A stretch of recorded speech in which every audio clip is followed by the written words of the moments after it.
تم اس مکمکا کو حساب دوستاں سمجھتے ہوئے مجھے یہ سمجھاؤ کہ تمہاری ساری مصوری جو صرف آنکھوں، اکھڑیوں، نینوں کے جادو جگانے تک محدود ہے، اس کی وجہ میلان شوق ہے یا شوکت اظہار، پاگل پنا یا کوئی جذباتی رومانی حادثہ؟ وہ بٹ بٹ میرا منہ تکے جا رہا تھا۔ میں نے مزید مزہ لینے کی خاطر اپنی بات جاری رکھی۔ میں اکثر تمہیں اس کھردرے مگر کھرے شاعر کسی حالت میں پاتا ہوں جس کے وجدانی لاشعور میں کوئی لافانی خیال، شعر یا مصرع چمکاری مار رہا ہوتا ہے، مگر وہ کوشش بس یار کے باوصف اسے اپنے احاطہ اظہار و ابلاغ میں نہیں لا پاتا۔ عجب جنون کسی کیفیت صفحے پہ صفحے کالے خلاؤں میں گھورتا ہے تو کبھی خود سے الجھتا ہے، سوچتا ہے، لکھتا ہے، مگر بات اب بھی نہیں بنتی تو کرتاس مٹھی میں مروڑ گولے بنا بنا کر پھینکتا رہتا ہے۔ شاز ہی کہیں وہ مٹھی شاز ہی کہیں وہ بند مٹھی سے سرکتے جگنو جیسا خیال ہاتھ سے نکلی ہوئی تتلی جیسی ندرت تخلیق کی گنسن پا لیتا ہو، ورنہ اکثر تشنا لبی ہی مقدر رہتی ہے، اور پھر شاید یہی تشنا لبی یا امر کھوج اسے خوب سے خوب تر کے فنی ارتقاء کی جانب بڑھنے کا ولولہ عطا کرتی ہے۔ میں اس کی کٹورا آنکھوں سے اپنی نظریں ہٹا کر چند ثانیوں کے لیے رکا تو وہ فوراً بول پڑا، کہتے جاؤ، میں تمہاری دلچسپ گفتگو سے خوب لطف اندوز ہو رہا ہوں۔ بس میں جو جاننا چاہتا ہوں وہ تم جان چکے ہو، اگر چاہو تو مجھ سے شیئر کر لو، وقت بھی ہے، موقع بھی، اور میری دلی خواہش بھی۔ وہ خشمگین نگاہوں سے تولتا ہوا مخاطب ہوا، سب سے پہلے واضح کرنا چاہتا ہوں کہ تم خواہ مجھے بانس پہ چڑھا رہے ہو۔ ابھی ابھی تمہاری گفتگو سے مجھے احساس ہوا جیسے تم میرے نہیں کسی اور کے بارے میں ایسی باتیں کر رہے ہو۔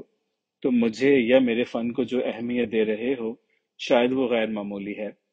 چونکہ تم ایک مخلص انسان ہو، لہٰذا میں یہ بھی نہیں کہہ سکتا کہ تم چاپلوسی یا غلط بیانی سے کام لے رہے ہو۔ بہرحال اسی دوران کھانا پینا چن دیا گیا۔ دوران طعام بتانے لگا، میں بنگلور میں ایک متوسط سے مسلم گھرانے میں پیدا ہوا۔ میرا باپ پیشے کے اعتبار سے سنگ تراش تھا۔ اس کا پسندیدہ موضوع ہندو میتھولوجی تھا۔ ایک مسلمان ہونے کے ناطے اسے یہ بت تراشی کا پیشہ اختیار نہیں کرنا چاہیے تھا۔ اسی وجہ سے اسے اپنے خاندان کے علاوہ دیگر مسلم حلقوں میں بھی ایک غیر پسندیدہ فرد سمجھا جاتا تھا۔ آخرکار اسے ایک فتوے کے تحت فاسق و فاجر قرار دے کر خاندان اور مسلم کمیونٹی سے باہر نکال دیا گیا۔ بس یہیں سے ہماری بد نصیبی کا دور شروع ہوا۔ ہم چھوٹے چھوٹے 5 بہن بھائی تھے۔ میں سب سے بڑا 7ویں جماعت میں پڑھتا تھا۔ گھر میں کچھ ایسی آسودگی بھی نہ تھی کہ ہم باپ کے بغیر بھی رہ پاتے۔ ہمارے باپ کو گھر بار، بیوی بچے چھوڑتے سمے ذرا بھی احساس نہ ہوا۔ سنگ مرمر سے تراشا ہوا میری ماں کا چہرہ، جس پہ آنکھیں سب سے نمایاں تھیں اور اپنے کام کے اوزار اٹھائے، وہ ایسی عجلت سے نکل گیا جیسے کوئی برسوں کا اسیر اچانک رہائی پانے پہ بندی خانے سے جان چھڑاتا ہے۔ مجھے وہ منجمد سا منظر ابھی تک یاد ہے کہ جب ہم سہمے ہوئے بہن بھائی خاموشی سے آنسو بہاتی اندھی ماں کے ساتھ لگے چمٹے ہوئے تھے کہ کہیں وہ بھی ہمیں بے آسرا چھوڑ کر اس کے پیچھے نہ چل دے۔ شام سمے کے گھاٹ پہ سورج بس آخری ڈبکی لینے ہی والا تھا۔ سامنے آسمان ہماری بے بسی کا یہ دل خراش منظر دیکھ کر لہو لہو ہو رہا تھا۔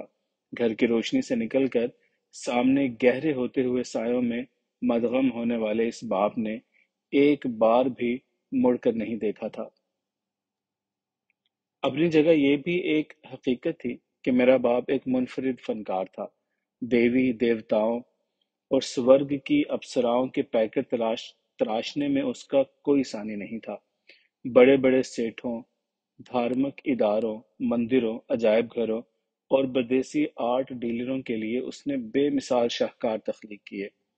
داد و دام بھی ملے اور شہرت و عزت بھی سمیٹی، مگر شراب اور جوئے کی لت نے اسے ہمیشہ کنگال اور خستہ حال ہی رکھا۔ وہ اکثر بدمستی کے عالم میں میری صدا کی روگی اندھی ماں کو پٹائی بھی کر دیا کرتا تھا۔ ہم بچہ لوگ ڈرے سہمے سے کونوں کھدروں میں دبک جایا کرتے۔ ہمارے معصوم چہرے کسی قسم کے اچھے برے تاثر سے عاری رہتے اور نہ ہی ہم کسی قسم کا کوئی رد عمل ظاہر کرنے کے قابل تھے، یا شاید اس روزمرہ شغل کے عادی ہو چکے تھے۔ ہماری دھان پان مریل سی ماں بھی چار چوٹ کی کھا کر بے مزہ نہ ہوتی۔ اس کے منہ سے ہائے وائے تو دور کی بات، ہلکی سی سسکاری بھی نہ نکلتی۔ عجیب بات کہ مار کھانے کے بعد وہ جیسے نکھر اور اجل سے جاتی۔ خاوند کے خلاف احتجاج اور نہ کوئی شکوہ شکایت، اور اس سے بھی عجیب بات کہ اس مارکے میں تھک ہار کر ہمارا باپ بھی ہلکا پھلکا نچنت ہو کر پڑ جاتا اور نشہ بھی ہرن ہو جاتا۔ اب ہم ایک اور ڈرامائی منظر دیکھتے کہ وہ دونوں خجل خجل ایک دوسرے کی خیریت دریافت کر رہے ہیں، مضروبہ مقام و آزار ٹٹول رہے ہیں۔ باپ میرا بچھا بچھا جا رہا ہے، اپنی اس حرکت پہ پچھتا رہا ہے، ہاتھ جوڑ کر کبھی پاؤں پکڑے معافیاں مانگ رہا ہے۔ ماں میری اس کی اس حالت پہ بے دم سی ہو جاتی ہے، کہے جا رہی ہے نہیں نہیں، کچھ نہیں ہوا، میں بالکل ٹھیک ٹھاک ہوں، یہ تو آپ کا پیار تھا، میاں بیوی میں یہ کچھ تو ہوتا رہتا ہے۔ میرے باپ کو اپنی خفت مٹانے کے لیے جب کچھ اور نہ سوچتا تو وہ بے تحاشا اپنا منہ ماتھا پیٹنے لگتا، یا پھر زور زور سے فرش پہ اپنے ہاتھ توڑنا شروع کر دیتا۔ یہ صورتحال دیکھ کر ہم بہن بھائی بھی رونا شروع کر دیتے۔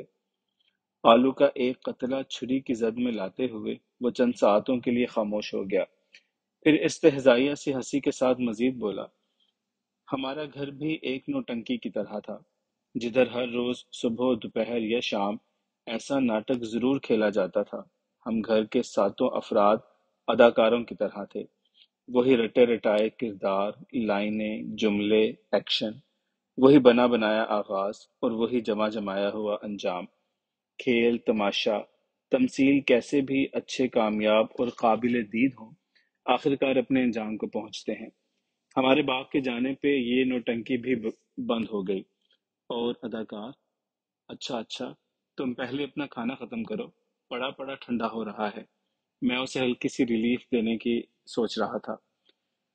چند منٹ ہم دونوں سر نہوڑے کھانے میں مگن رہے۔ یک بارگی میں نے گفتگو کا آغاز کرتے ہوئے کہا، دوست، تم نے دوران گفتگو خود بتایا ہے کہ تمہارا تعلق بنگلور سے ہے، جبکہ میں تمہیں یہیں کہیں عرب کے خطے کا رہنے والا سمجھ رہا تھا۔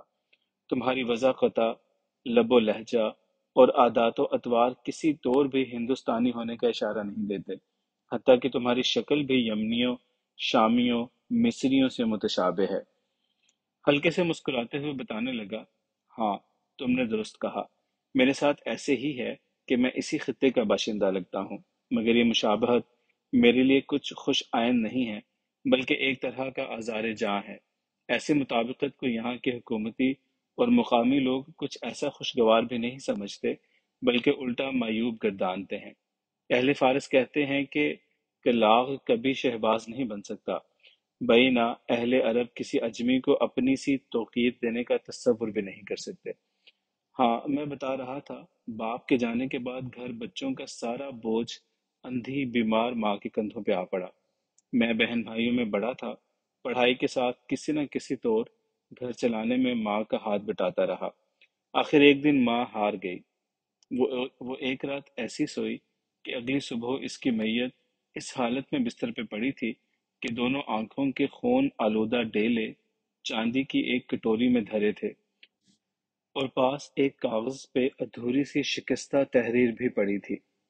لکھا تھا، یہ بدنصیب آنکھیں میرے بچوں کے باپ کے لیے میری جانب سے آخری تحفہ ہیں۔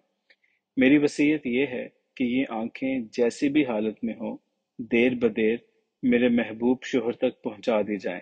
میرے ماموں نے ایک حکیم کے مشورے کے مطابق ان بڑی بڑی مردہ آنکھیں شہد میں ڈال کر شیشے کے ایک مرتبان میں محفوظ کر لیں۔ ماں کی فوتگی کے بعد میں نے اسکول چھوڑ دیا۔ ماموں بھی کچھ آسودہ نہ تھے کہ 5 بچوں کی کفالت قبول کر لیتا، بس برائے نام آسرا ہی تھا۔ وہ کون سا معقول نامعقول کام تھا جو میں نے نہ کیا؟ کسی نہ کسی طور روکھی سوکھی روٹی چلنے لگی۔ پھر دیکھتے ہی دیکھتے میرے قد کی طرح وقت بھی آگے نکل آیا۔ میں فارغ اوقات میں اپنے باپ کے کام والے کمرے میں گھس جاتا، جہاں اب بھی اس کے کچھ اوزار، تراشے ان تراشے پتھر، بہت سا مکمل اور ادھورا کام پڑا ہوا تھا۔ یہاں مجھے ایک گونا سکون سا